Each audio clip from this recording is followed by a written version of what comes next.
Hey, everybody. Welcome to What Drives Us. I don't have an episode number, so I'm a little out of sorts. It's a special episode because sometimes we just do that, whether it's a live stream of a model debut or something like this that pops up in the news. And I reached out to two of my favorite people who are experts on this topic. So I'm probably going to be the quiet one here. I make a prediction, probably not believing it. But nonetheless, let me introduce them, and then we will get on with this Tesla full self-driving special What Drives Us episode. First up, he is an attorney, and nothing he says tonight represents legal advice, nor should it be taken as such. He did not give me that disclaimer. I just came up with it. While he's going to comment on legal issues, these are just his personal opinions. So, like we say in the show, if you buy stock based on what you hear on the show, you're an idiot. If you take legal action based on what Jim might utter here, you might not be so bright. So let's nonetheless, MrSafeSelfDrive.org, Jim McPherson. Thanks, Russell. Yeah, don't take what I say as legal advice. This is purely for entertainment purposes only. There we go. Entertainment. I love that. And next to him, speaking of entertainment purposes only, he is the Silicon Valley reporter for no less than the automotive news. Yes. And there's all sorts of other things he has his fingers in, including the amazing Autonicast, a weekly show about autonomous vehicles. Mr. Edward Niedermeyer. Hey, always great to be here. Thank you so much. So let's just dive right into it. This week, almost 2 years to the day, or last week, actually, 2 years to the day, Tesla pulled full self-driving from their website, from the vehicle thing, and kind of threw up their hands and went, well, we didn't really mean it anyway. I get, do we need to start with some definitions? Do we need to talk about Autopilot versus FSD? Is that too simplistic? Experts, I turn to you. Well, I mean, part of the problematic nature of this whole thing has been the fact that, there's been confusion about what the differences are between Autopilot and full self-driving. And certainly the way Tesla presents information, or has presented information on their website about those two separate kind of options, has been, I think, a little bit confusing. So yeah. And some would say even that just the term autopilot implied, higher levels of automation than it really was safely capable of. So this confusion between, what is autopilot, and then what is the difference between that and full self-driving, and really what even is full self-driving, are questions like that haven't all been fully answered. And that's kind of, like I say, a big part of the problem. Jim, any thoughts? Yeah, I only became serious about self-driving a couple years ago. It was more of a hobby and an interest until then. And then I'd say Tesla actually got me very interested in it when they claimed that their autopilot was just a step on the way to full self-driving. And it's only now I look back at the question Ed just raised, which is, what does full self-driving really mean anyway? I kind of want to change my name on Twitter to Full Self-Drive, because such a cool thought, right? You could just take a nap in the back seat and let the car drive you to any destination you picked on the map. But now the chickens are coming home to roost, and everyone who thought about full self-drive or bought a car based on the promise that it was eligible for full self-drive if the government gave it sanction, if they crossed a few hurdles with the software, those people are starting to say, where's my full self-drive? And I give you a lot of money to get it, and it's still not here yet. Aside from that, a lot of people who thought that full self-driving was something Tesla was capable of and probably a leader in are starting to say, where's the test miles? Where's the disengagements? Where's the test fleet? Who's doing the testing? Why don't we hear about full self-drive more? And so it's only occurred to me recently that there might not be anything behind the curtain but the wizard Elon Musk.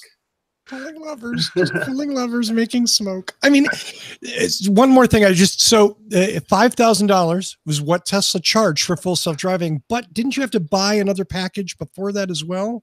Yeah. So, I mean, just really quick, I think it is important to kind of at least try to answer this question of what are these things, right? And so Autopilot is it's an optional feature package that includes adaptive cruise control and auto steer, which is basically lane keeping. When they switched over to this new hardware, and that's really where the full self-driving thing came from. Like, it's really important to put this in the broader context here of Tesla originally put out Autopilot based on Mobileye technology, which is this Israeli company that was really a pioneer in sort of computer vision, so camera-based computer vision. That system, they sort of took what was already kind of cutting edge, but still commercially available technology, and kind of put their own magic on top of it and created this, really relatively advanced and a lot of control authority, compared to other driver assistance systems. And getting some audio weirdness there. And so that was Autopilot. And Musk made some statements about that, about how it would be sort of, on-ramp to off-ramp and all this other stuff. But then, there started to be these crashes and these issues. And Mobileye says that they got uncomfortable with how Tesla was using their technology. Tesla, of course, says that Mobileye was, this pawn of the big automakers, or stuck on their slow development cycles or whatever else. And so there was this dispute, and they broke up. And Tesla had to come up with new hardware and a whole new system. And so they launched Hardware 2.0, which is when they started using NVIDIA's Drive PX2 boards for their main processing. And I think it's just really important to make it clear, because it's amazing to me, like how quickly people have forgotten this. This was October 20th, 2016. So yeah, almost exactly 2 years ago that this was announced. I have the transcript, actually, which almost nobody goes back and reads. Right. But the very first sentence, right? Because people are like, well, full self-driving hasn't really been defined, or it wasn't sold as a specific thing. Actually, the very first sentence that Elon Musk said in this call is, and I'll just read it to you. Basic news is that all cars exiting the factory have hardware necessary for level 5 autonomy. So that's in terms of cameras, compute power. It's in every car we make, on the order of 2,000 cars a week are shipping now with level 5, literally meaning hardware capable of full self-driving for driverless capability.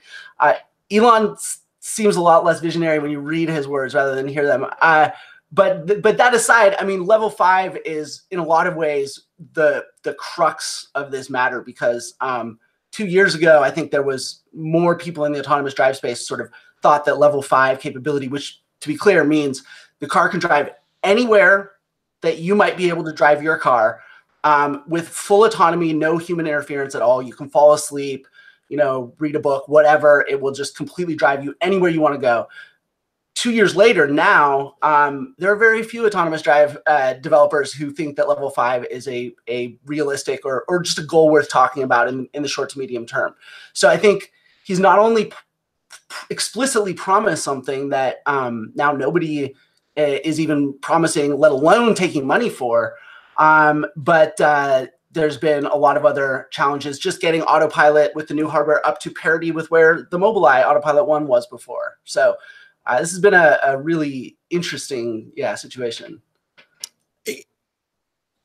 It certainly goes back, and I just read the transcript yesterday again, because that was 2 years ago. And we've certainly been, some of us on the show have been very skeptical about where that's going to go, what that's going to come. The whole, like, you're in San Francisco and your car's in New York and you press the key fob and your car just comes to you.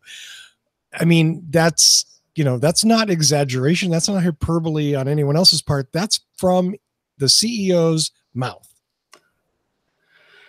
Yeah. And Jim, I'm actually really curious. I mean, just sort of legally speaking, like what are we looking at here, right? Like, can you say this stuff and take people's money and have that all kind of just be okay, or what? That's the question, isn't it? Because there was a promise he made even before self-driving, which was these supercharging stations and the right to charge for life.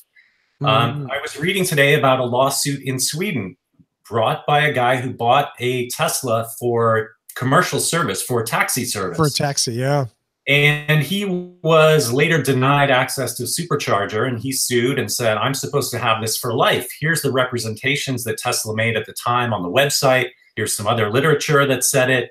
I received an email later that said I couldn't have it anymore. You should enforce what I expected at the time I bought it, which was full self-drive for life. I'm sorry, full charging for life. And he won. So, you know, that's maybe the first promise, full self-driving the second. And the third that I've noticed recently on Elon Musk's Twitter is he will respond to people who are enthusiastic about their purchase and say, you can return it for any reason if you don't get it. Oh. Well, is he making that promise just to that buyer, or is he making that promise to anyone who bought a Tesla? And let's say you already bought a Tesla and you want to return it, and you bought it before he made this promise. Does it affect you? Are you able to return it? Or did you have to rely on it for some reason? What consideration did you give in return? Or is this a unilateral contract? It raises every issue in contracts law. And yeah, it's fascinating. I don't know how it's going to turn out. You know, instead of giving specific legal advice about what will happen, it's better to just do what my remedies professor said, which is think about justice as fundamental fairness. What's the most fair outcome for someone who bought a Tesla with the impression that they would have a full money back guarantee? If they go to exercise that and they use Elon Musk's tweet, should they be able to return their car or not, Russell? And what's the time limit on that? Do you get 1 month? Do you get 1 year? Do you get 10 years? What's a reasonable time? Should we imply that? So many issues, and I wish I had answers for you. I just raised the questions. Yeah, I mean, honestly, there are probably, potentially hundreds of attorneys across the United States who could argue these issues that Elon raises very, very casually, which is one of the things that I've always griped about Elon about, which is we hear him say like, oh, he's this great, cool genius who just says stuff because he's changing the world. And it's like, yeah, but when he says, if you don't like a Tesla for any reason or no reason, you can just give it back for a full refund. What does he really mean? I mean, and when you say something like that as the CEO of a company, people want to put stock in it. People want to believe in it. Wow, he's changing the world. So if 10,000 Tesla owners come back tomorrow to Tesla stores and go, give us our cash back, what's going to happen? You know, my guess is nothing. They're not going to do it, but I'm sorry, Joe. Yeah, maybe not. No, Elon, I mean, I love his casual conversations. It's very revealing on Twitter or Joe Rogan or wherever. He really lets his hair down. But he doesn't seem to understand that there are legal obligations with being an officer of a corporation, SEC obligations, things he says move markets the same way the president does. And, you know, we have a president now who says things without sort of realizing the effect that they have. And Elon's, you know, running his company the same way. He wants to be informal. He wants to have that relationship where he can make a promise to someone through the internet. But there are implications that go way beyond that, that are potentially costing his company millions of dollars. You know, when you say funding is secured for your company at $420 a share, that has legal implications. So he needs to understand his role and his legal duties a little better. So one of my questions about all this is like, you know, for someone in his position, like what is the legal responsibility when it comes to like every single utterance that he makes versus sort of the preponderance of everything that he says taken together? And I ask this specifically because there's sort of two parts of it. One is that, you know, this refund thing, right? There are tweets where he just says, you can just return your car and doesn't qualify it at all. Doesn't say, read the manual, doesn't say, read your delivery agreement, doesn't say anything like that. And then there's another one that says, order Tesla without test drive and you get 3 days to return for refund, else 1 day. Now, if you're a consumer and you read the one that says, you know, you can just return it, and you go and try and return it and they don't return it, and you sue them or whatever. And then in court, they say, well, he had this other tweet that said, you know, 3 days if you don't have a test drive, and 1 day if you do. Is that, I mean, is it incumbent on the consumer to read every single thing that Elon Musk has ever tweeted to understand what the real relationship, the real contract, that their sort of verbal contract they're entering into, or not? And I think the other, to kind of bring it to the autopilot part of this, Germany a while back, when autopilot was sort of first getting deployed there, they actually sent a letter to Tesla and asked them to sort of provide all of their sort of communications that they'd made to owners in Germany about autopilot. And basically their whole argument there was that how people understand these systems matters, and that you can have fine print buried somewhere about, this is, make sure you do this or whatever. But if the CEO is also out there publicly saying, you can just do this from on-ramp to off-ramp or whatever else, that might be seen on its own and might create a dangerous position for someone on their own. So I don't know if that plays into this or if I'm just distracting with a slightly different situation, but I'm really curious to hear Jim's thoughts on that. Yeah, that's a great question, and I'm so glad Tony's here to answer it. Yes. Speaking of which, hey, Tony. The answer is 17. I'm sorry. So Tony's joined us. Thank you, Tony, very much. Yeah. Hey, guys. Back to Jim. No, I mean, those are all questions I have too, Ed. It's hard to say. Someone is going to see the tweet that says you can return in 3 days, but they don't see the tweet at 2 in the morning that says you have 1 day to return it. So is someone's purchase contract open-ended and Elon Musk is just amending it at all hours of the night and you have to be bound to each and everything he says? Yeah, I love... It's like an OTA update for contracts. Right. Exactly. Oh, I love how you use the phrase verbal. And they're not happy with the car and they want to return it.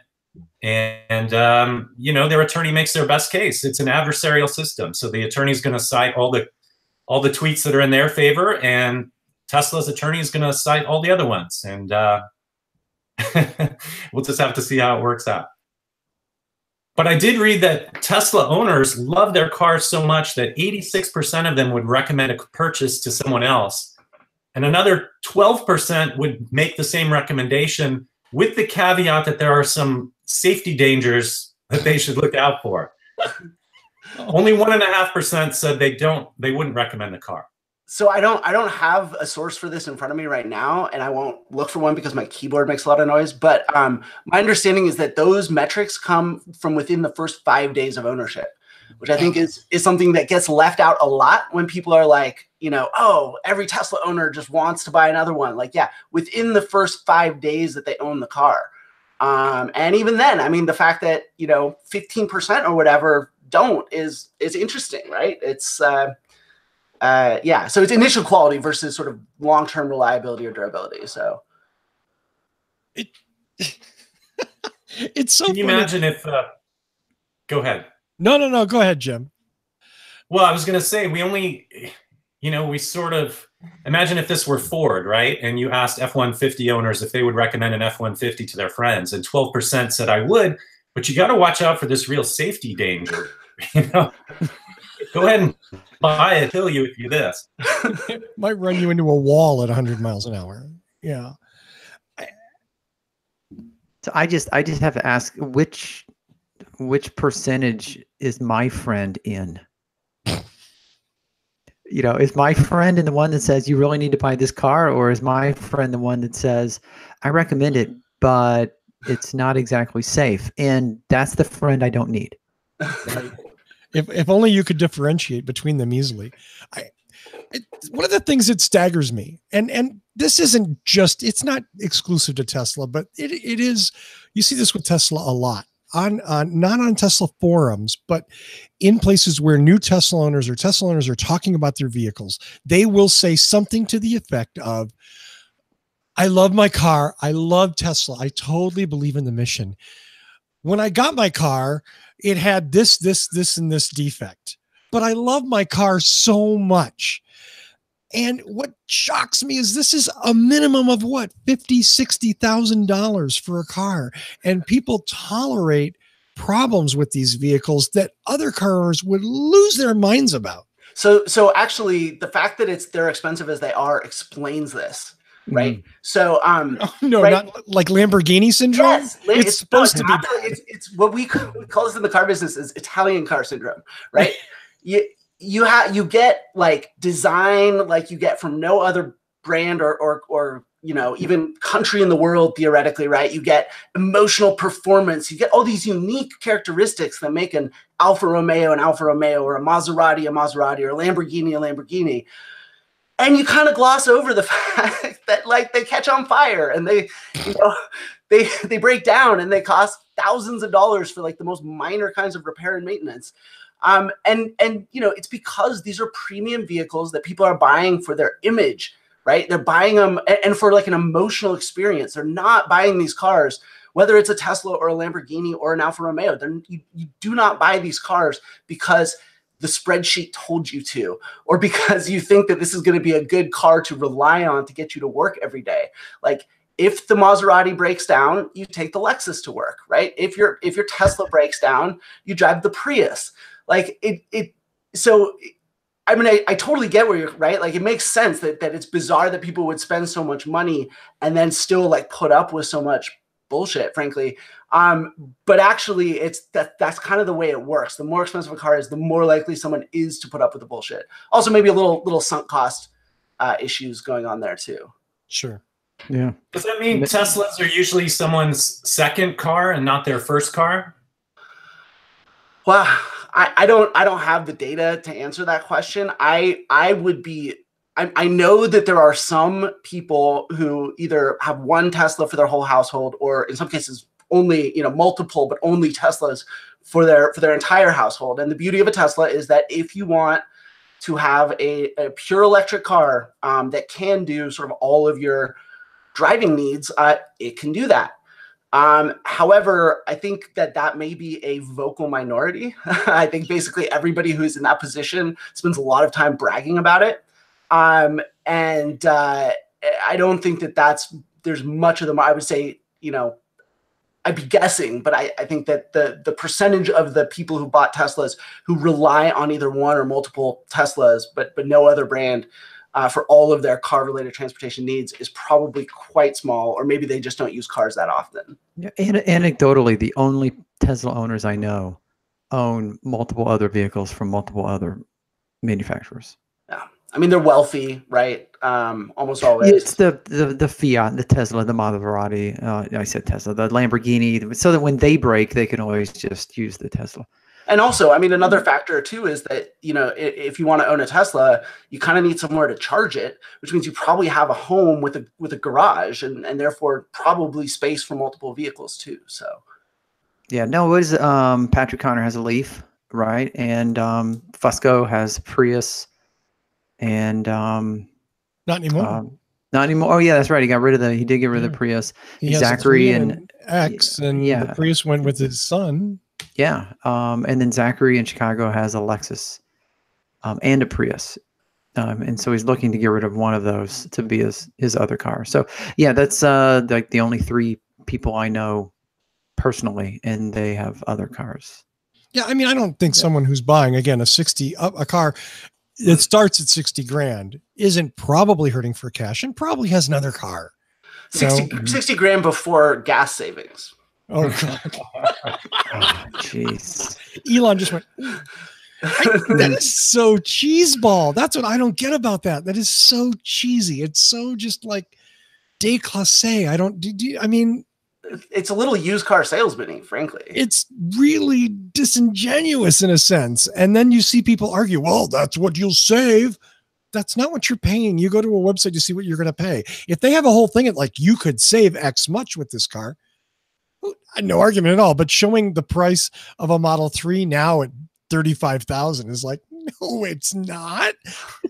It is not. Jim, is there legal precedent around that? I know this is kind of turning into like make Jim vet all of Tesla's potentially legally problematic practices, but which was not the intention, I think. But I am really curious, Jim. Is there legal precedent around sort of that specific practice, or which price? Listing a price. So when you go to the Tesla webpage, like the default option for the pricing automatically takes out this like gas savings that they calculated, and which, by the way, Is Bozy Tatarevich at Hoonable on Twitter today did a little bit of the math using the EPA numbers and found that even as conceptually sort of problematic as it is, that there's some weird issues with the math that they actually did in specific. But let's leave that aside. Just conceptually, and the example I was using on Twitter was like, can McDonald's tell me that if you come and eat, 10 McChickens for $10, that you've saved, the example I used was like $286 by not, eating the tasting menu at Nomu. And therefore your like caramelized cod liver savings are like over, almost $300. Like, right? This gets absurd fast. And like, is there a line somewhere? It doesn't seem like there's a line between a reasonable way to do this and an unreasonable way to do this. I don't know. What do you think? Well, for a comparison, I would probably look to any other car that people buy and they depend on the mileage rating. Like my car is supposed to get 22 to 27 miles to the gallon. It gets 20 to 22. That's significantly lower, but is it so low as to be actionable? I don't think so. I don't know. And there's something about electric cars too, the way you drive them.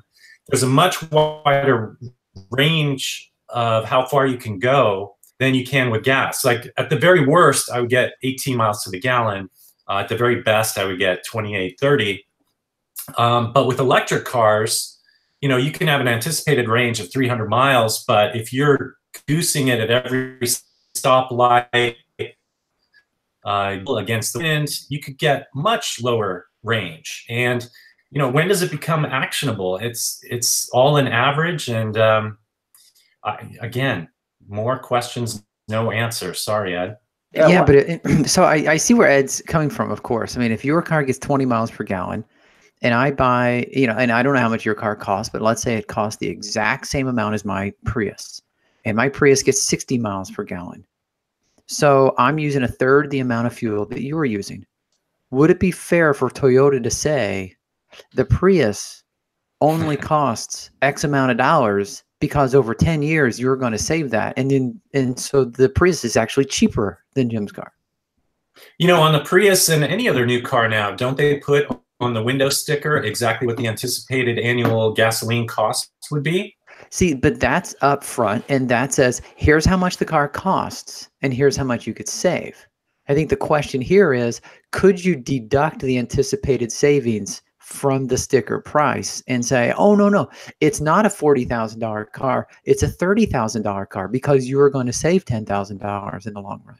Yeah, it seems to me that like kind of what Russell was saying, it's reasonable to like give people a place on your website to show them that this is possible, right? Like, a little thing where you enter your car and it auto-populates, your average gas usage in a year from EPA, and then you can compare that to, and sort of look, directly compare the cost. That's one thing, right? It's fine to brag about this stuff. It's another thing to literally, when you go to the order page, here's the order page, Ed. Yeah. I just did a screen capture of it. Yeah, see, and this is just the default pricing, right? So okay, so it does show that it's $45,000 before savings. It does, but it says right next to it $30,700 without. And in the upper right, rear-wheel drive, $30,700. Yeah. Like, I don't know that it's illegal, but it's certainly not what I think is like the whole paradigm for the new car industry led by Silicon Valley in a way that Detroit never could do. Okay. This is standard sleazy car marketing.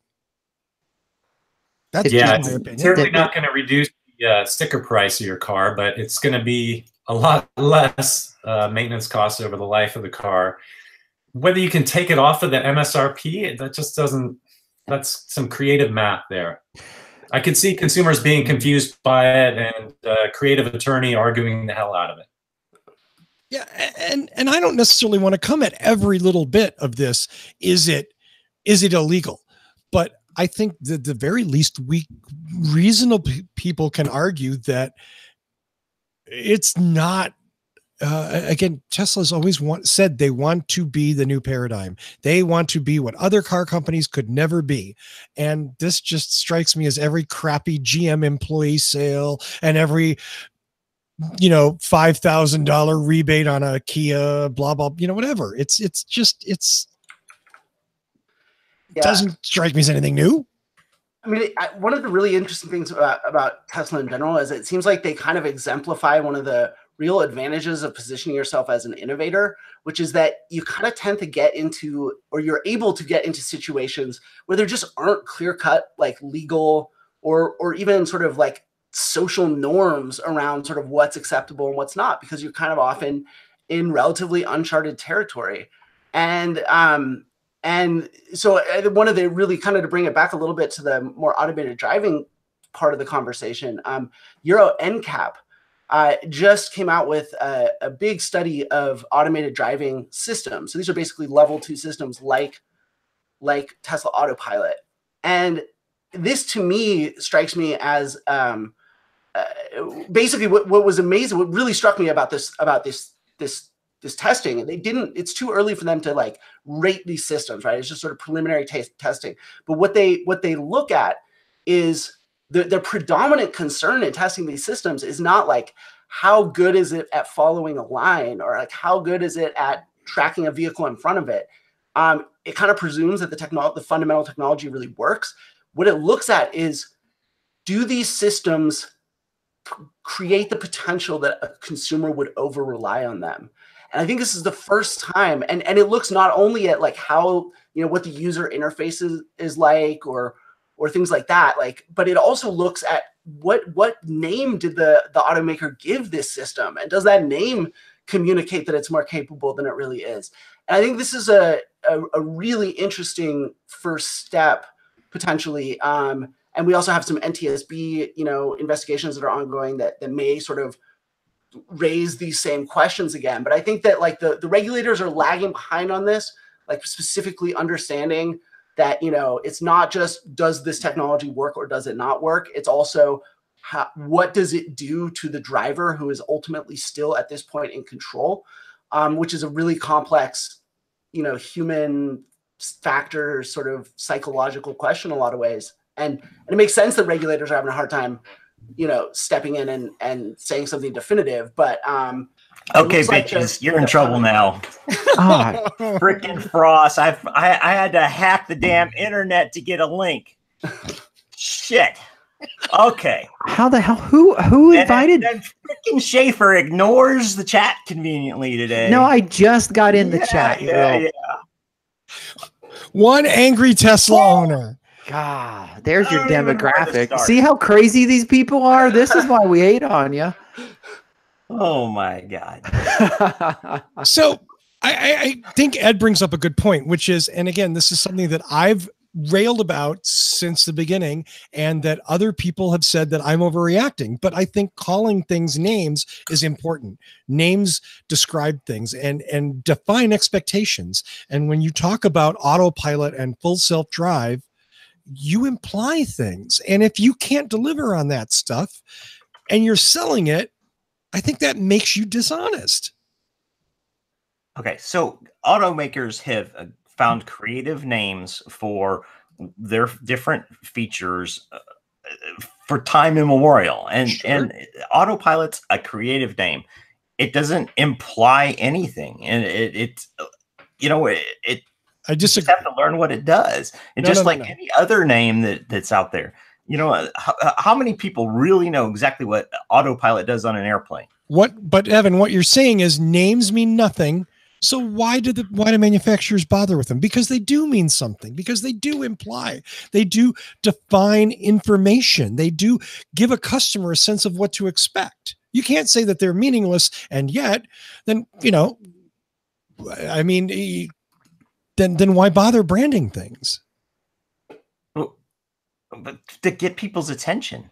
It's marketing. You get people's attention, you look and see what it is, you get them excited about a new feature, and then they look at it and they study it and they decide if it meets their needs. You don't go, oh, Autopilot. Well, I'm going to assume that what that means is my car will fly in the air and land at another airport. You don't make that assumption. You go, oh, that's interesting. It's Autopilot. I wonder how much it does. I wonder what its features are. And then you go and you read and you go, oh, I see what it does. that's not quite what I was hoping, so it doesn't meet my needs. Or, wow, that's really impressive. That's exactly what I was hoping for. It's a marketing tool. It's not a deception.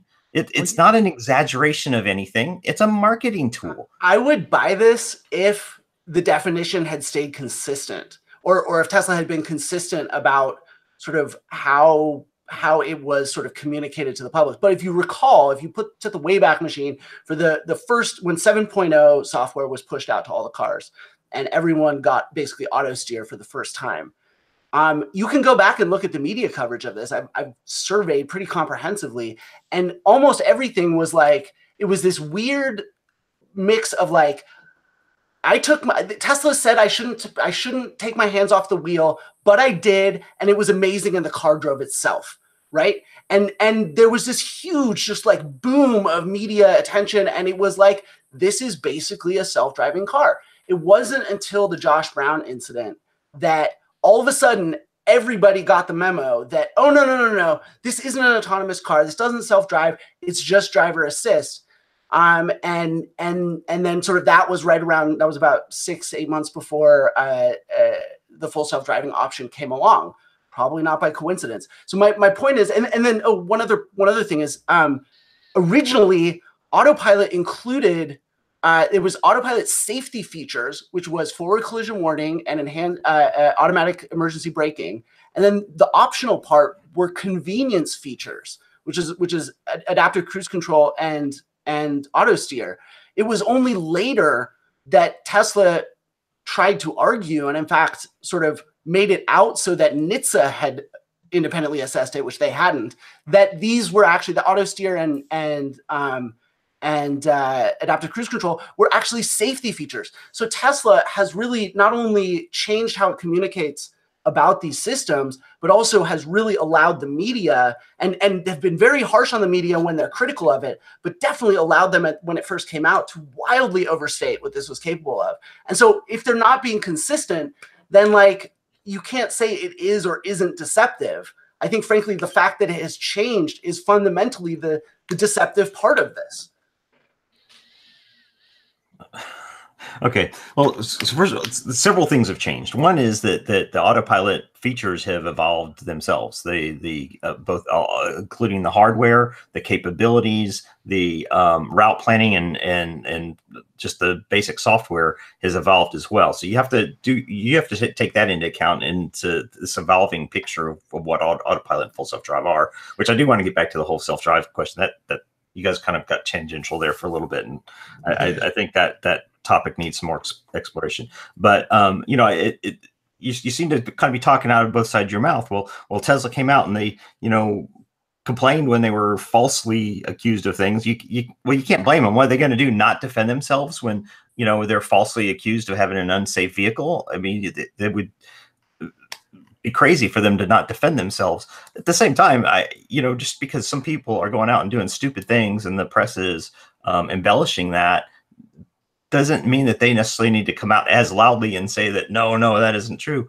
And I think it's a little unfair to say that these things are ignored when people were doing unsafe things. If you're in this community at all, if you're on the forums at all, very consistently when people would come out and do this stupid shit like sit in the back seat while the car was on autopilot and stuff, the vast majority of the community came out roundly saying, you're harming Tesla, you're harming this vehicle, and you're harming what Autopilot is by putting other people and yourself at risk in this vehicle, and it's going to end up being negative and bad press for everybody. So it's easy to selectively pick out some examples and say, see, people just said you could go do anything you wanted to with it, but I don't think that really shows the big picture of what the Tesla community in general wants this to be. We want the message to be consistent. We want the message to be honest what those capabilities are.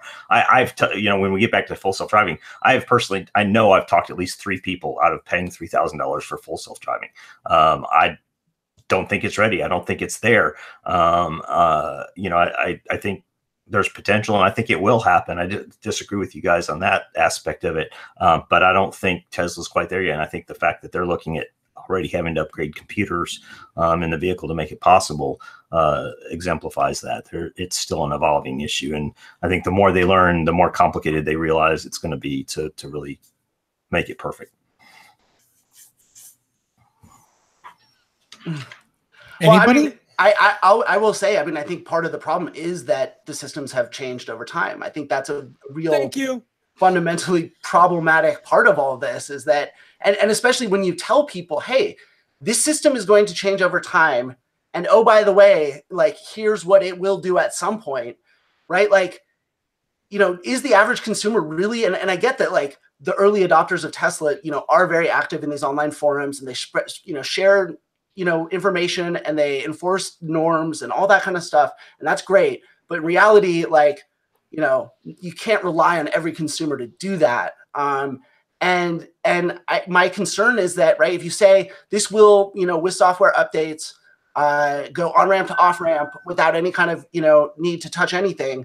And then someone gets a software update and maybe it was just, you know, I don't know, updating the UI or who knows what else. And the notes aren't good. You know, maybe someone goes out and thinks, well, this is it. This is the update. Now it's here, you know, and it feeds this, it's just one of many like cues that I feel like nudge people towards over relying on the system. Well, that's so nanny though, what you're talking about right now. I mean, you know, people, we can't account for people just being completely stupid and hold their hand through everything. You know, the software updates that come out, they tell you what the changes are. They tell you when there's a new feature added that's of significance. And, you know, I don't think that's entirely fair, Evan.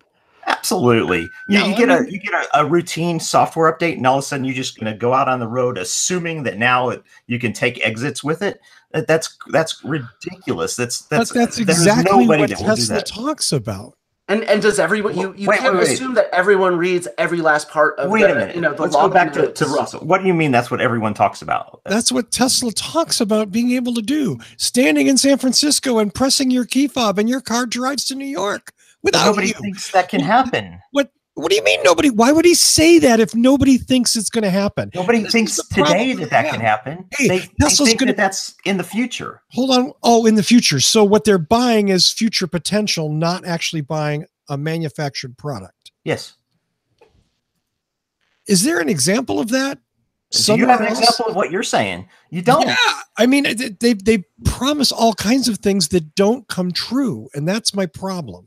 Yeah. And I love but they also promise all kinds of things that do come true, like that it can change lanes by itself, and fuckhead that won't eat his hat after he says he would eat his hat. There's tons and tons of features that continue to roll out and be improved over time. You know, and we will be able to take exits on this next version of the software that's coming out. We have a dash cam feature that he promised that's going to come out. That's built. When is coast to coast summon mode going to occur? Because in 2016, he said in 2 years, summon mode should work anywhere connected by land and not blocked by borders. For example, you're in LA, the car is in New York. If that's not saying that by 2018, the car will drive itself from coast to coast, you're going to have to creatively interpret that for me. Right. And let me add one other thing to that pile. Let's talk about the autonomous functions and how you're going to be able to rent your car out during the day while you're at work, and then it'll come back and it'll work all day and help pay for itself and all that fun stuff. That there's even language in the purchase contract that talks about regulating how you can do that. Where's that functionality? Can we actually just go back to this lane changing thing? Because I think it's actually a concrete real world example of a feature where, and there was this dispute about it on the internet. Believe it or not, people fought about something test related online. And, my colleague, Daily Comm on a site I used to run or whatever, he spoke to some Toyota engineers about the idea that Tesla was promising at that point. At that point, it wasn't a feature that existed. And they had promised that you'd be able to hit your turn signal and it would automatically change lanes. And Bertel said, after speaking to these engineers and describing the technical challenge and the need specifically for a rearward facing radar, which Tesla does not have, in order to do this safely, he basically said, this cannot be done automatically safely. And what Tesla did was, they just put that feature on. There's nothing that we know of in the sensors that fundamentally can safely do that, you have to still look over your shoulder and check your blind spot. So what it is doing, what it is automating, is your hand motion for the steering wheel. It's just taking away the ability or the need for your hands to turn the wheel to make the lane change. It is not fundamentally ensuring. Have you ever driven a Tesla? You're full yes, of shit. You're totally wrong. It totally checks. It uses the sonar to see if there are cars in the lane, to see if it's safe to change lanes. Those things don't work. The ultrasonic sensors don't work over like 35 miles an hour. You're full of shit. No, I'm not. You're talking about parking sensors. It does work. I use it all the time. I use it. I've used it probably for and you never look over your shoulder. You never look over your shoulder. You never check your blind spot. And you know what? I looked out the front windshield too while the car is in cruise control. If you have to look over your shoulder to do it, no. Not an automated. Tesla never said you have to abdicate control of the vehicle. Of course, I use. Yes, they have. And I look out the mirrors and I look out the front window and I try to be a safe driver. But I've never had the vehicle attempt to change lanes when there was a vehicle in my blind spot that I didn't see because the sonar sensed it and didn't change lanes. You're totally wrong. You don't know what you're talking about here. I've driven 3 different vehicles that have this technology in it, and never once has it attempted to change lanes when there was a vehicle in my blind spot. Not once. You don't know your facts. That's funny because I have had it be willing to change lanes into a car and in less time, behind the wheel than you have. So you're full of crap. You don't know. Come what on, you're no. And look, and well, here let me back off of that, because am I saying it's impossible for that to happen? I am not. But what I'm saying is the vehicle is designed to not do that. It can make mistakes, as we all know, just like it has in other times. And that's why the driver is always in control of the vehicle. But then you understand that what it's automating is the movement of the steering wheel and not a safe driving function. This is a really important distinction. It is automating is arbitraging people's lack of understanding about these definitions of what automation is. Because it's a complex. It's not perfect in that capability, but it does look for a safe lane change. It does use sonar to make that possible. And it won't change lanes if there's a vehicle in the blind spot. Now, unless there's a malfunction of the hardware and software, it will not change lanes if there's a vehicle there. It absolutely won't. You are wrong. You know how we could resolve this? I don't have an owner's manual in front of me. You maybe do. Why don't you look at that feature in the owner's manual and let us know what Tesla says about that? Because frankly, if they say you have to make sure that your blind spot's clear, I will feel pretty good. I'll look up, but you won't believe what Tesla says anyway. Of course I will. It's an owner's manual. I believe that the problem is not what their fine print. The problem is everything is what they say publicly without fine print. I think that's my issue here, is that Tesla's saying one thing and then sort of not delivering it. And then again, Evan, with all due respect, Tesla owners often come back in and go, well, you have to be responsible. And yes, you do, but the other car companies aren't making representations about their vehicles. They are. What's the vehicle you drove the other day that had the auto steer that you were all going crazy about how it was designed the right way? And what you described is exactly what Tesla does. No. But they don't call it autopilot. They don't talk about summoning things. Same thing. It doesn't. No, it's not. That's the difference. Words mean things. Words are important. That's why they pay lots of people to be very specific about that. Hey, I'm one of those people. I don't work at Tesla, but I'm one of those people. Words matter. Jim, legally speaking, do words matter? They matter. I was thinking, Ed, you brought up the EuroEndcap study and survey a little while ago, and it took a very close look at L2 systems and people's understanding about what they could do. And I don't have the exact figure, but there was a lot of confusion about what their car was actually capable of. And this disagreement here today kind of exemplifies that. But more important from my perspective was that 52% of the respondents didn't understand that they were at fault if the car crashed under an L2 system. That's very scary, because not only are you flipping the switch, you're believing that you're not responsible if it does something to harm someone. That's frightening. And, maybe it was because of this EuroEndcap study, but there seemed to be a lot of media stories about L2s and whether or not people can pay attention reasonably, whether a camera pointed at the driver is sufficient enough, or what kind of prompts need to happen and how often they need to happen. When I look at any defective product, I always think of an extreme example, which was lawn darts. I don't know if you guys remember lawn darts. Darts, yes. Yeah. So wonderful. Were these metal darts that you would throw in the backyard normally, and you'd either stand on opposite sides or the same side and toss the dart into a ring. Well, if you read the instructions, it says don't stand on opposite sides of the yard because someone's throwing a metal dart at you. Ultimately, over 6,000 people were injured by these things, impaled by darts, hitting them in the head, neck, terrible injuries, and they were ultimately pulled. So if you think about 6,000 people injured this way, and I don't know how many of these lawn dart sets were sold, maybe it was 6 million. That's a very small percentage of people who are misusing it, but it's high enough for the government to say, this is a dangerous product. Most people are going to be responsible and use it that way, but a lot of people aren't. And it's high enough that we should just make it illegal. So the question is, with Tesla Autopilot, how many people do we need to see on YouTube taking a nap, smoking a joint, putting an orange in the steering wheel before we realize that it's a pretty significant percentage? And even if it's half of 1%, it may be enough to say this is something that shouldn't be in the hands of drivers. Maybe Evan can do it. Maybe Alex Roy can do it. But if the survey about Tesla owners is any indication, there's at least 12% of Tesla owners who feel that they should warn other people about a potential safety danger.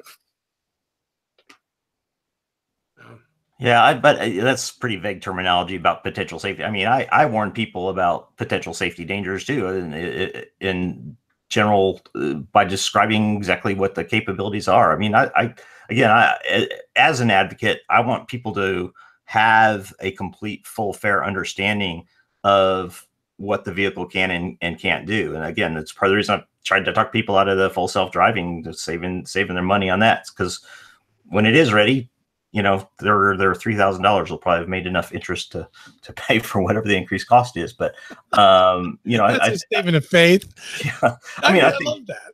No, and I think it's fair that you have to be honest about some of these things, and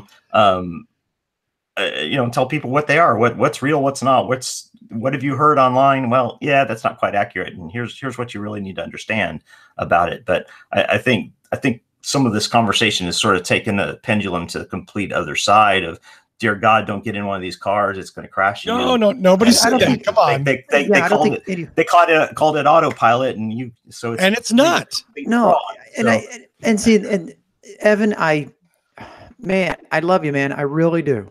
I'm not arguing with you. If I could afford a Tesla, I'd have one in my garage right now. But the point that we're getting caught up on is we are intelligent people. Our listeners and viewers are intelligent people. That's why they listen and watch this show, of course. I have a very negative view of about, let's go with 87% of the American public. And that negative view is that they will hop in a car that says that it has autopilot, and they'll program the GPS, and they'll take a nap, smoke a bong, and do whatever else they're going to do, and bad things are going to happen.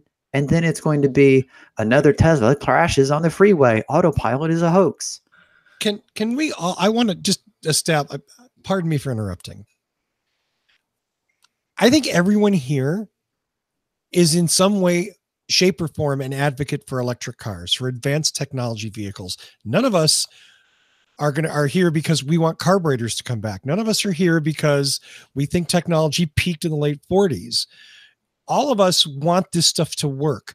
If the Tesla technology did what Tesla claimed it did, I don't think anybody here I don't think we'd have much to talk about. We'd be like, damn, they did it. That's amazing. And it's cool. And it's going to save lives. And that's awesome. So I don't think it's a matter of, I think it's a matter of wanting the sector, the product category to work and to be successful. And we've talked about this on What Drives Us. When people like Faraday Future jump into the business and grab a bunch of grab a bunch of press real estate and make a bunch of inflated claims. It hurts the whole product category because they go, look, there's another bullshit EV that promised a lot of things and didn't deliver. The company went out of business. It's another Solyndra. And we don't need that in this product sector. Is that fair and reasonable? I don't think it is. I think it's an unfair assessment of where they are. I think Tesla, by pushing the industry the way they have, has changed the industry. The big three are scrambling to catch up and put out products that are similar to what Tesla's putting out right now. They are trying to figure out how they can do the things that Tesla's doing. And I'm sorry, what products are the big three putting out that compete with Tesla? Well, not much, but they're trying. You know, again, so auto steer has shown up only since Tesla introduced it in a couple of their vehicle lines. That's not true. Advanced lane keep assist has been around since at least the early 2000s, possibly even the late 90s, in some form or another. Tesla took the idea and advanced it for sure, but it's not like the combination of adaptive cruise control. And this is part of the problem. Wow. You know, branding Autopilot as something fundamentally different than the combination of lane keep assist and adaptive cruise control that has existed prior to Tesla is kind of part of the issue. Saying this is something magical and special that's totally, you know, not even comparable to these other things, which are functionally the same combination of functions, just not maybe executed as well or whatever else. Like, that's kind of part of the communication problem here. And I just also, I'm sorry, really quick, want to point out that it is baffling to me that Tesla fans, supporters, people who want to see this company do well, at no point, it seems like, ever say, wait a second, like, maybe this company is taking too many risks and for their own good, they should take fewer risks, right? And I think the context for this is like, you know, the Toyota sudden unintended acceleration issue. Oh, God. Here, people took a control scheme that dated back to 1915, the modern driving, you know, steering wheel and pedal system. It came out in the 1915 Cadillac. Over 100 years. Well, I guess it had not been quite 100 years by the time the scandal happened, but people essentially, they never found any technological cause for it. It was fundamentally people pressing the gas when they meant to press the brake. Very simple control scheme. People misused it. And Toyota got hauled in front of Congress.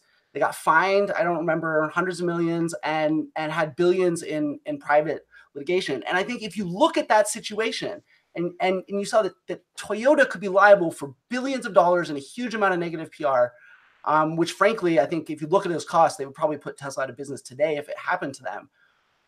Why aren't people more aware or concerned about Tesla incurring those risks? Because Tesla, this is only one of many potential legal liability and generally legal risks that this company has taken. Why aren't fans like concerned about that? Why do fans always egg them on? And if you're concerned about them taking these risks, you're a hater and you hate the company and you want to die. I actually see it almost the other way around. If you're egging a company on that takes this many risks,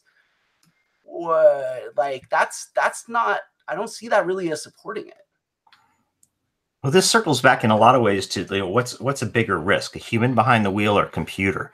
And I think there's a really, really strong argument to be made that the human is a far greater risk, particularly one that's got a cell phone in their hand while they're driving.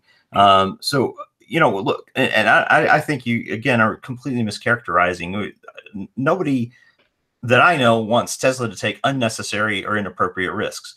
You know, that they roll out the technology, they describe it as beta early on. You are warned to keep your hands on the wheels when it's doing the things that it's doing. You're, you know, advised that it has limitations.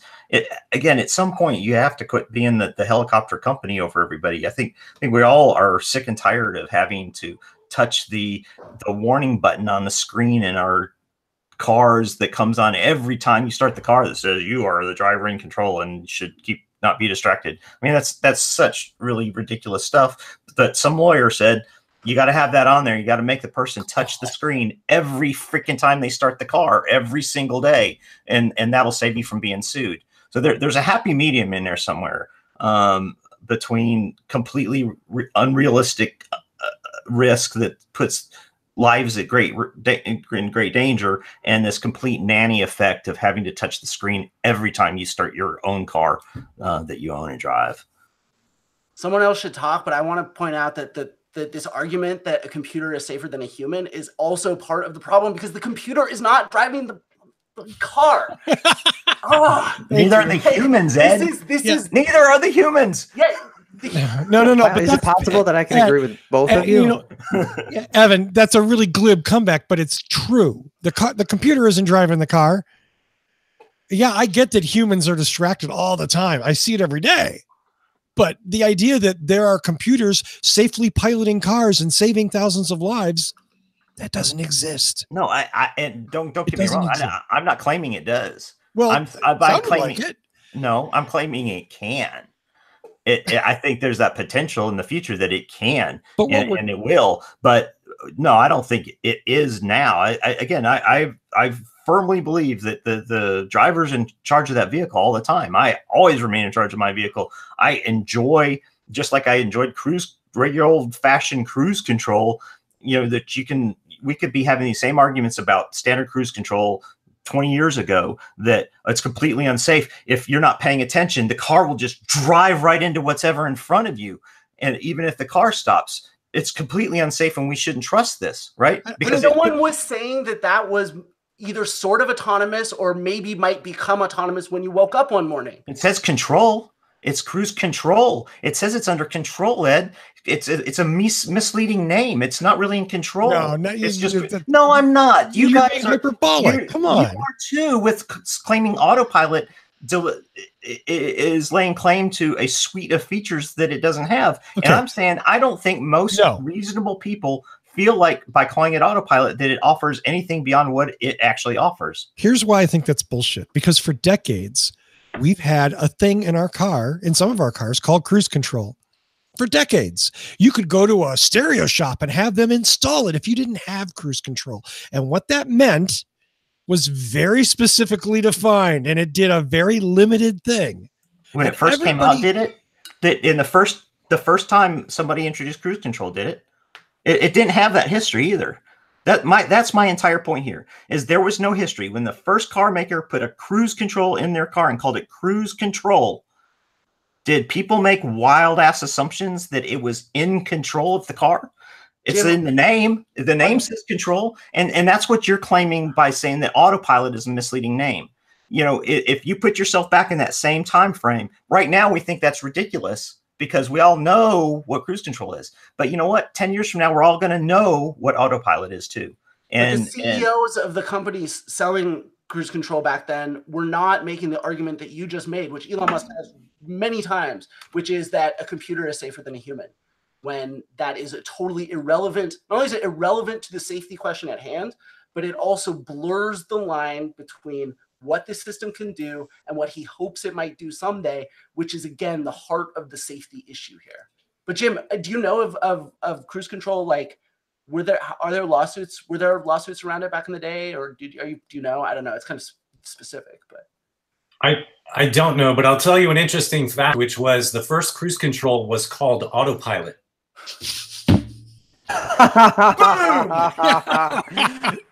We can end the show right freaking now. Evan, do me a favor. Mute your mic before you drop it. I'm sorry. They didn't stick with that name, though. I wonder why. That's beautiful. And I'll tell you, though, people did dream at the time that what you could do is just put it in the fast lane, set it for 55, and everyone else with cruise control could also do the same. And then you could all just go at the same speed. And you never had to worry except for to keep a finger on the wheel to keep it in a straight line. That dream never quite came true. No. Because there were still humans behind the wheel that wanted to go different speeds. Okay. I don't do this often, but since I'm the host, I have two questions that I would love to have us discuss before we wrap this up. And I'm going to toss them out there. And if anyone's interested, great. If not, we'll keep on arguing about this stuff. First question, is FSD really gone? Now, I had heard that it was gone. Tesla said that it was gone. And then I saw some Tesla owners posting on some forums that said it was still a secret option. Well, I just was at the Tesla site, as we saw from that screen cap, and I couldn't order full self-driving. I could order enhanced autopilot, but it wouldn't sell me anything called FSD. So the question is that still an option? Should it still be an option? Because they've said they've pulled it, but is it still a secret option?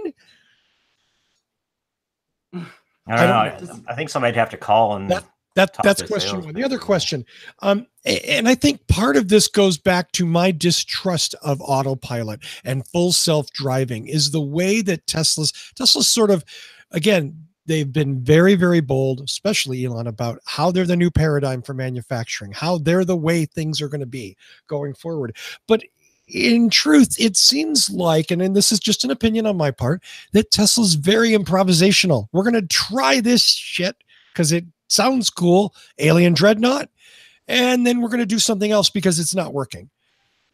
They do a lot of beta testing, as it were, on their customers and their employees, and on what's Evan got?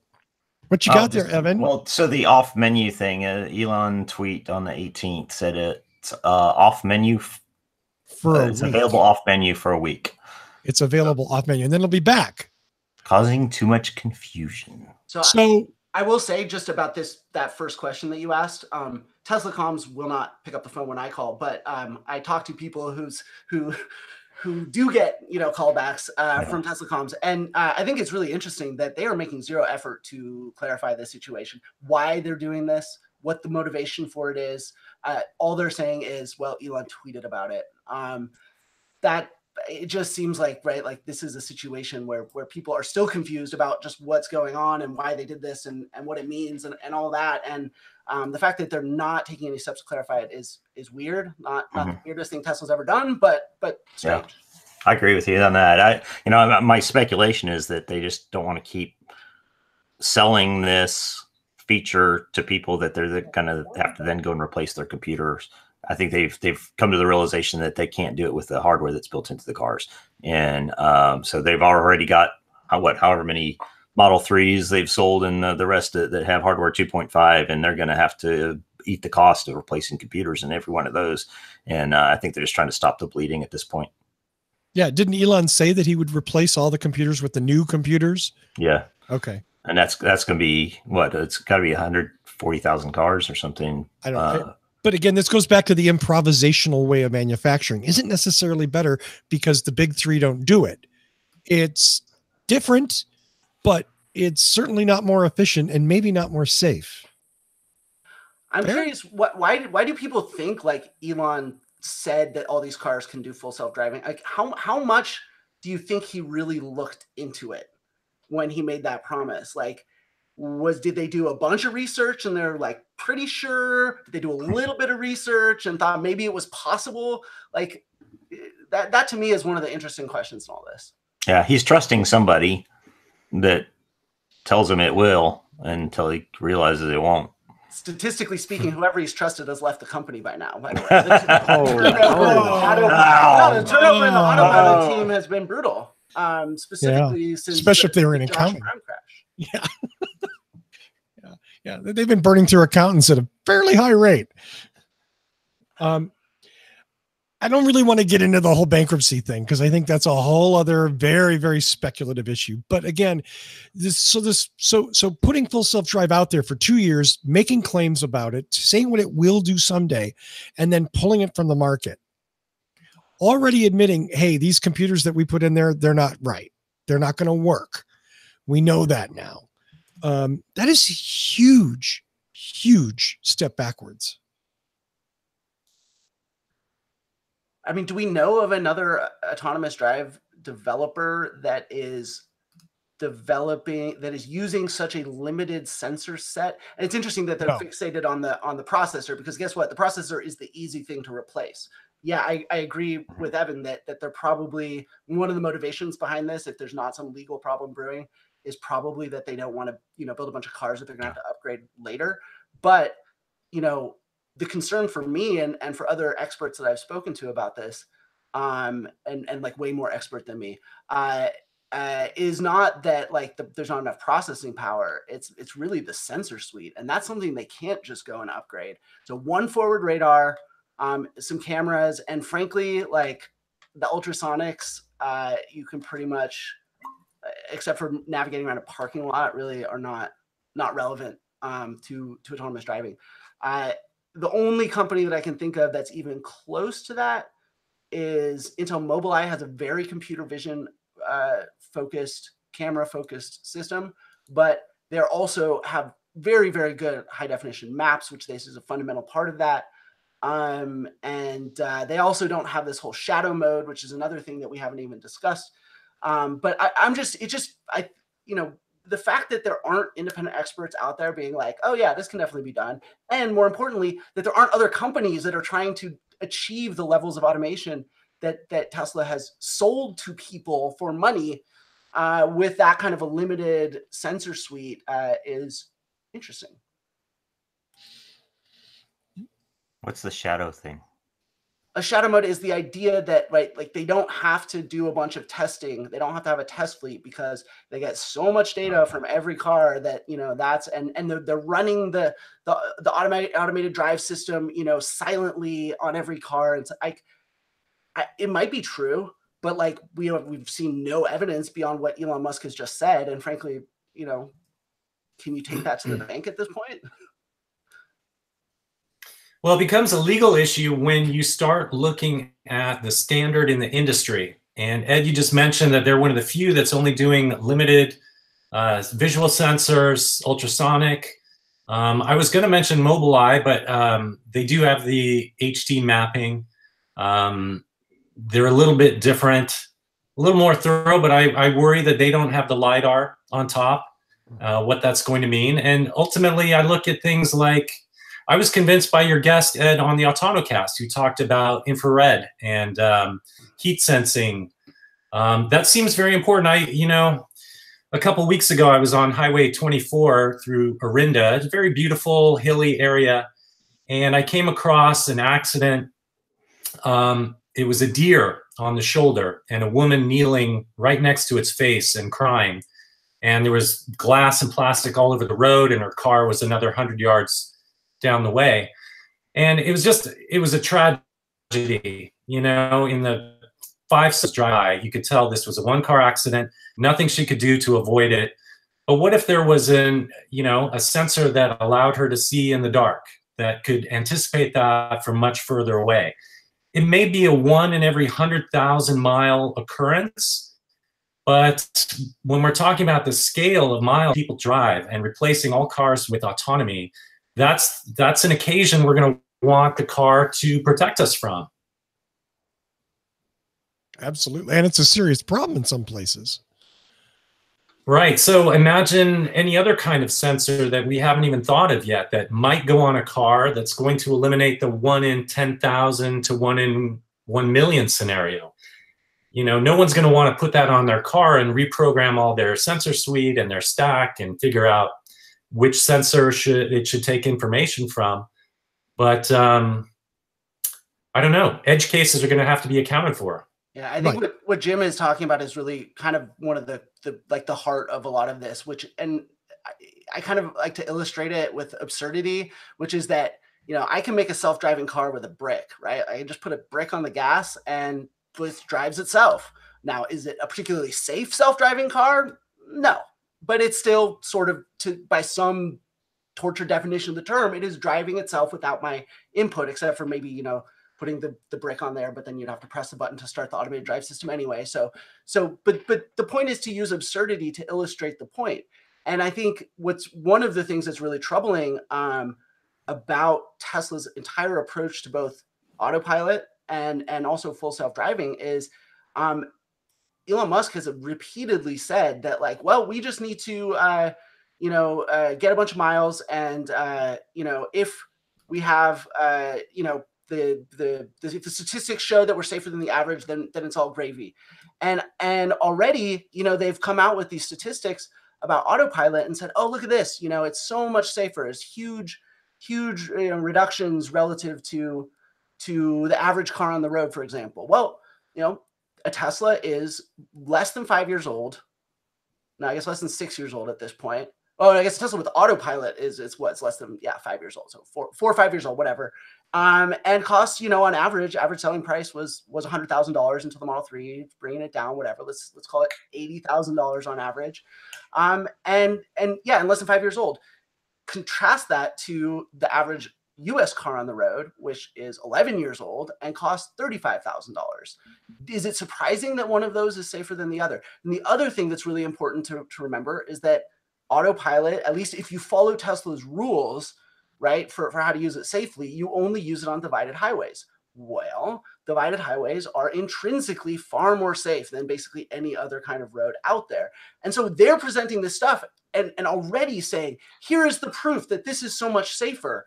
And when you scratch the statistics, they're just not.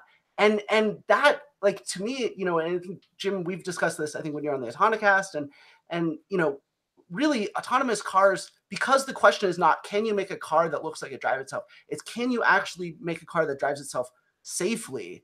The most important thing, I think the most important attribute for anybody who wants to compete in the future world of self-driving cars, whenever it gets here, whether that's 2 years or 20 years from now or longer, the key attribute of those companies is going to be trust. And Jim said this a lot on Twitter and elsewhere. It's going to be trust, because that is the question, is, do you trust that this company has developed something that is truly safe enough for you to put your life and the life of your loved ones in its hands?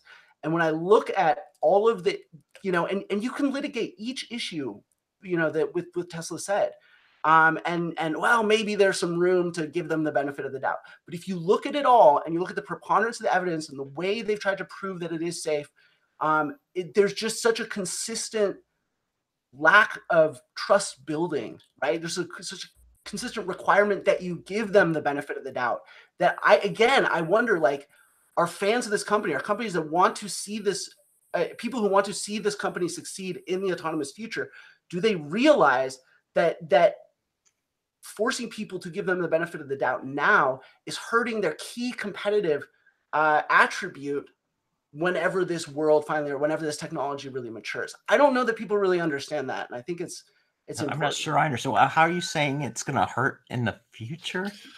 If they're using misleading statistics right now to try and prove that Autopilot is safer than, a given, average, and they say, well, we'll know that full self-driving is ready to go when the statistics tell us, like, we can already see how they're using statistics. They're not looking at the statistics objectively. They're presenting extremely misleading statistics.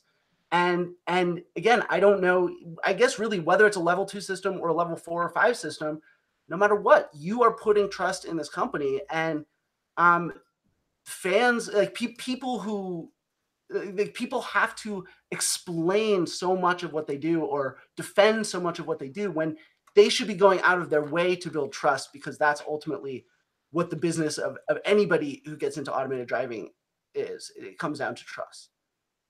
Yeah, I think we're clearly in the trough of disillusionment about self-driving, whether it can happen, how soon it's going to happen. And it really peaked just before Elaine Herzberg was killed in Tempe, Arizona. And it's been downhill ever since. And now it's getting muddy. People are slinging mud at Tesla, at other manufacturers, about whether they can get there at all. And, I think Waymo's almost reached a point where human safety drivers in the car, it's safe enough that it's going to make them fall asleep, but it's not safe enough to be completely self-driving yet. So how are we going to solve that gap, first of all? I like companies like Voyage. Voyage has retirement communities and gated communities with very low speed limits, with very good weather, for autonomy. And we don't know a lot about how safe their self-driving algorithms are, but we know they're using best-in-class hardware, and we know that they've eliminated probably 2 or 3 zeros worth of risk just by selecting the domain that they have. They're not going more than 25 miles per hour. They're not likely to run into cross streets. They're not riding where teenagers are driving. So, from that aspect, they're already in the lead right out of the gate. And once they get good enough to do retirement communities and all the things that can happen in retirement communities, they may be a leader. They could replicate that in every retirement community in the country.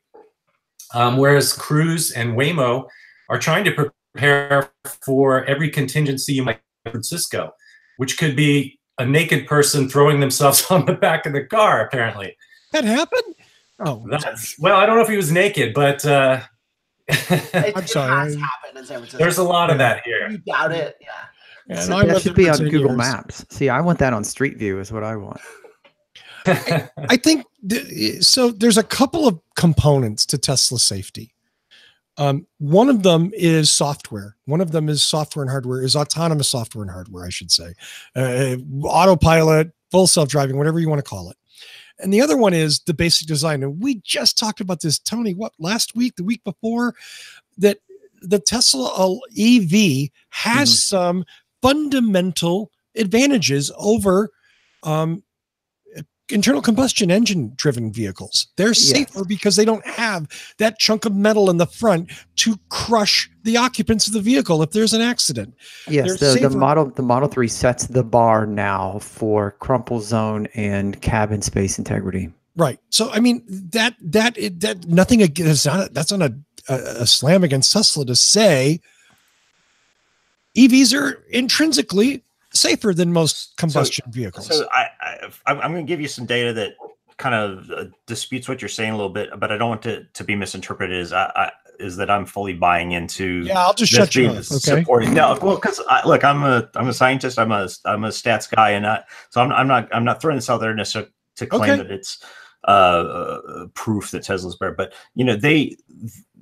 Essentially the same vehicle, the Tesla Model S and X, had a 40% reduction in fatalities after implementation of the auto steer technology in the same vehicle. So you do have sort of an apples to apples comparison that you can look at. Now, there were a lot fewer vehicles in the pre-auto steer than there were in the post-auto steer. There could be a whole lot of other stuff going on there. I no way that we've controlled for all variables, but at least that one variable of, you know, Tesla's intrinsically safer vehicle compared to everything else doesn't necessarily invalidate their numbers either, because you do have some apples to apples, same vehicle, but after auto steer was released, they had a reduction in fatalities.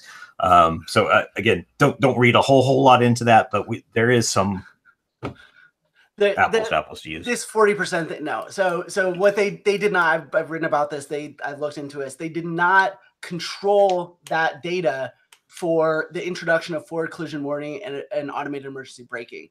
And it's interesting to note that if you talk to the insurance experts, the people who really look at all of this data the most, because businesses depend on it, the whole insurance business runs on data. Sure. And so they look at this closer than anybody. And what they will tell you is that auto steer and adaptive cruise control really don't offer statistically, generally as a class, a much meaningful safety advantage. What does offer the most meaningful safety advantage is the combination of forward collision warning and automated emergency braking. And there's a couple of reasons for that, but I think one of the most interesting is that no one mistakes those features for autonomy. You don't even know that they're there until the crash happens and you need them. They just keep, it's like having a super safe, structure or whatever. It's basically passive safety. And what Tesla didn't do there is they had, I think, and I went through this all in detail. It's like they had forward collision warning. They added AEB in between, like rolling out auto, or like right after they added auto steer or whatever. So they did not control those statistics for that variable. And by the way, the IIHS had studied this and showed that when you add AEB to FCW, you get a 40% reduction in rear collisions. So like, no, even that. Look, I want to give them something here. But like, if you scratch these all hard enough, they just all turn out to be bullshit. And again, it's self-defeating. It's not, this isn't about like me versus Tesla. This is Tesla hurting themselves. So again, my point was, it's you just can't claim that it's an inherently safer vehicle though, and eliminate it with that. That's why I put all the contingencies on there. I agree with you. I'm not willing to accept that number either. So again, we kind of come back to that to this theme that it only hurts us advocates of the product category and Tesla when things are claimed that maybe have a tenuous relationship to reality. Wow, I'm not nothing. Nobody. Well, now you know I hate all of you. Okay? And here I'm starting to quite, you know, how many Tesla accidents, I guess, you know, have there been, you know, and I honestly don't know. You guys are deeper in this than I. So either the shit's working or people aren't doing all the crazy, stupid stuff that we are accusing them or expecting them to do. Well, you know, or are they just getting, you know, they sort of getting away with it and we're making a big deal of the fact that they're calling it full self-drive and it's not? Uh-oh. Hey, dog break. Right on. There we go. You guys are starting to fade out. Oh, no. I got to feed this guy. Okay. Unfortunately, I actually have to get running as well. I Ed could has to sit here leave and too. screech about this all night long, but duty calls, unfortunately. Chatting with you. I'll catch you later. Okay. All right. See you, Thanks, Jim. Jim. Ed, it's been great. Yeah, always fun. Thanks, guys. Thank you, sir. All right. See ya. Have a great one. Okay. Evan, you know what that means. God, All it's you just have to- three of all us. you This is have like to a do regular is- show. Hey, I win. That means I win. All you have to do is bully Tony and I, and you win. Oh shit, that's easy. I just shut up. I do again. I think Tesla claims safety figures that they don't necessarily earn completely, or they claim them for reasons that they don't necessarily disclose. You know what I mean? Like they use their safety numbers. Not that they are safer in a lot of ways, but not necessarily for the reasons that Elon says. Not necessarily, but not necessarily not. I mean, I think we're in the dark, and to that end, I agree with Ed that I don't want them bragging about safety when it's not really true. Did you just say you agree with Ed? Have you been drinking? He's off the show. I can say that shit now. Oh Jesus! It was one facet of the entire diamond. It was just one little thing. Reflectional. Yeah. No.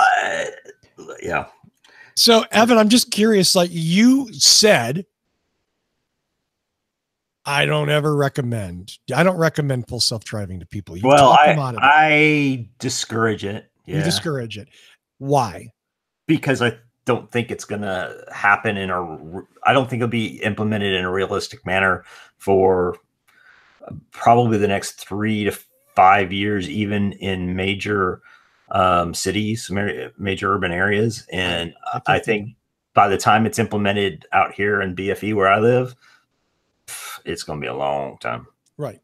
I think that's reasonable. And also, you know, and I don't really know what happens. So if I spend $5,000 on my advanced autopilot or enhanced autopilot, and I spend another $3,000 on full self-driving, and I total my car the next week, do I get that $8,000 back in insurance? How does that factor into the value of my vehicle going forward? Yeah, you know, I totally agree. I mean, it's not a tire or a wheel I can replace. It's a software thing, and it's a thing that never really did anything, but it could have done something, or might have in the future done something. Yeah. But yeah, so I've just felt like, you know, you're better off saving your money, investing it. You know, get your brake calipers painted a cool color or whatever. But you know, something you can enjoy immediately rather than a wing and a prayer. And I think the fact that they're having to at least replace computers, if not additional hardware, kind of substantiates that. Well, where do we disagree then? Oh, we disagree on your bullshit that the name of Autopilot is misleading. Oh, we disagree that full self-driving is bullshit. But it is. You just said it. It's not maybe 3 to 5 years, and then even then, maybe not in your area. Oh, well, yeah, but I think it's real. I think it's just in the future, farther out. Is it if it's in the future, it's not real now. So my thing is, could Russell get in a Tesla, set the GPS to the Arboretum, or let's just say the Chicago Arts Museum, and hit go, and then get out of the car and let the car drive itself. All the way into downtown Chicago, up Lakeshore Drive to the Museum of Art. Because that's full self-drive. Right. But it doesn't do that. Can it do that? No. Of course not. Then it's not real. Well, it'll be real someday. Someday. And I'm not saying I don't want it. And I'm not saying I hate Tesla. And I'm not blah, blah, blah, blah, blah. I'm saying if it doesn't exist, don't use the words. That's all I'm saying. Well, and I think a whole argument should they have even been offering it for sale, right? I mean, because look, that's why I didn't buy it. I mean, I think it's kind of crap that they're selling something that they can't deliver right away. You know, it's not even like a Kickstarter or something where you're like investing in the future product. There's you get this with the price of your car, and I don't really like that. So in a way, I mean, so when you heard the news about Tesla pulling FSD, what was your first reaction, Evan? Well, I was a little confused, and I think, like Ed suggested, I too wonder if there's something more legal going on in the background. Sure, because they've been so quiet about this. Mm-hmm. It's really weird that just sort of disappeared. It's like Elon just got fined $20 million for saying shit. Yeah, it's kind of weird. Was it 20 or 10? It was 20. Okay. It was originally 10, and then he refused. Oh, that's right. Yeah. The comeback was 20 from him and 20 from Tesla, and he agreed to buy $20 million in Tesla stock to reimburse Tesla for their fine. Hey guys, I just got a text. I got to log off, but thanks for finally inviting me on the show. Oh, you know what? You're welcome, sir. Thank you for coming on and being an advocate for the big T. All right. Hey, thanks, guys. See ya. See ya. Okay, Tony, it's you. All and right. me. We got to wrap this shit up. So shout out, of course, to everyone passionate, everyone in the chat room. Yeah. Yes. And thank you, chat. Thank you. Yes. And even the people are like, why are you such a hater? Why do you hate on us? But not a hater. Yeah, we're so involved. It's exactly why we've done shows like this for, oh my God, 2010. Yeah. Yeah. For almost 9 years. Yeah. And again, if you hear concern or you hear me railing about, I don't like this and this, it's not because, well, I mean, with like some companies, maybe like Fisker, I'd be like, get real. Faraday, get real. But we've been Tesla fans for a very long time. Since I first drove the Roadster in 2009, I was like, oh my God, but we want it to succeed. We want it to be legit. We want it to be strong. And my concern, only speaking for myself personally, is that I've been worried about some of the stuff that Elon's been saying that's probably not so good for him to say. That's all. Yeah. Well, it's almost like, this is going to sound really bad, but it's almost like watching out for a friend. Totally. Like, hey, I really want you to succeed. I really want you to do this. But if I had a coworker who was overpromising or, doing something, even if that coworker was just amazing and could pull off some amazing shit, every once in a while I'd put my arm around him and I'd say, come here, let's chat.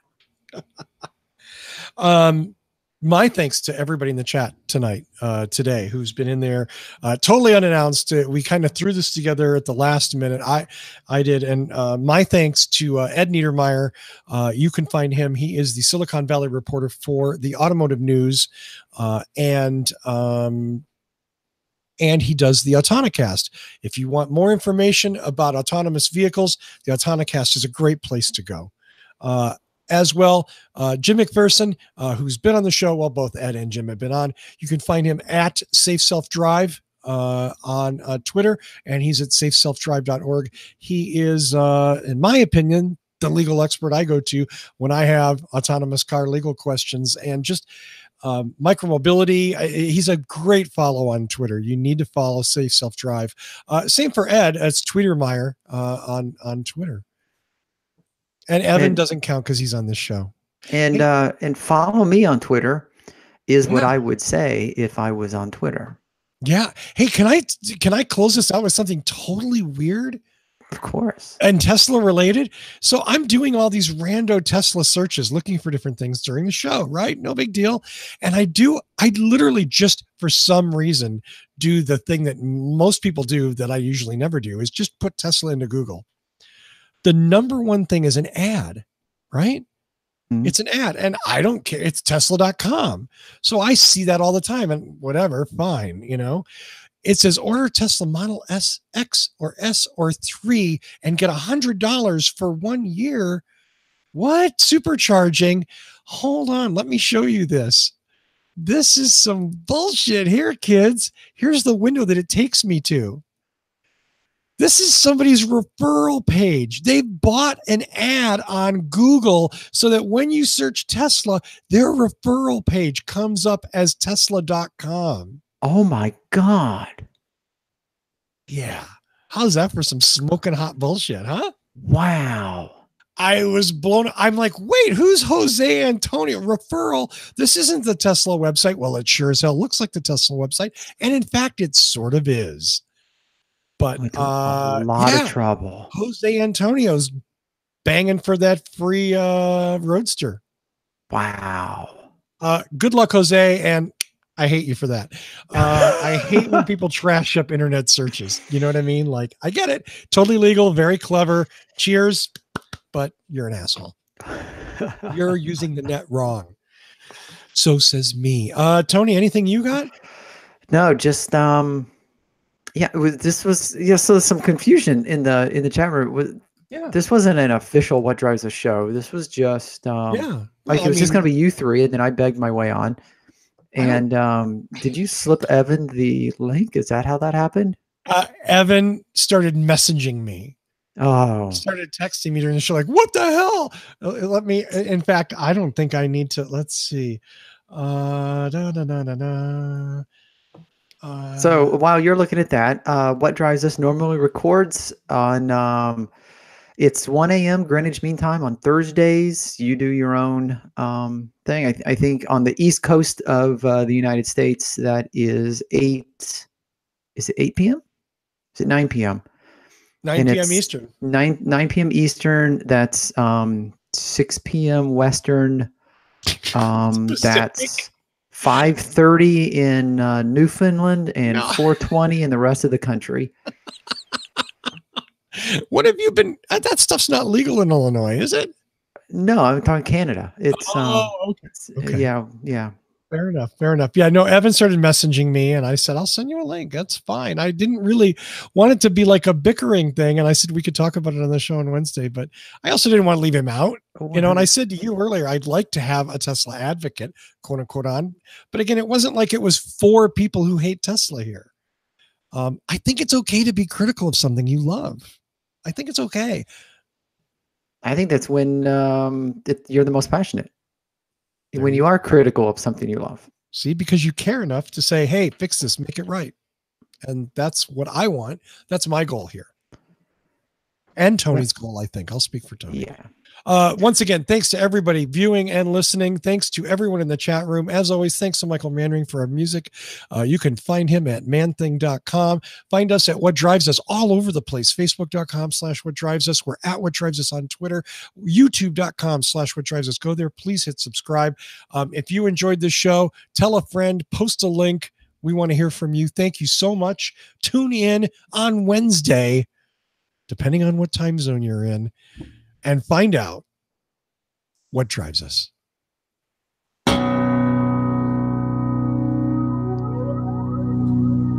Jan says it's 0100 Zulu. Oh, I like that. Yeah, I'm going to start using that. Zulu. Thank you. Thanks, everybody. We'll see you. Yep.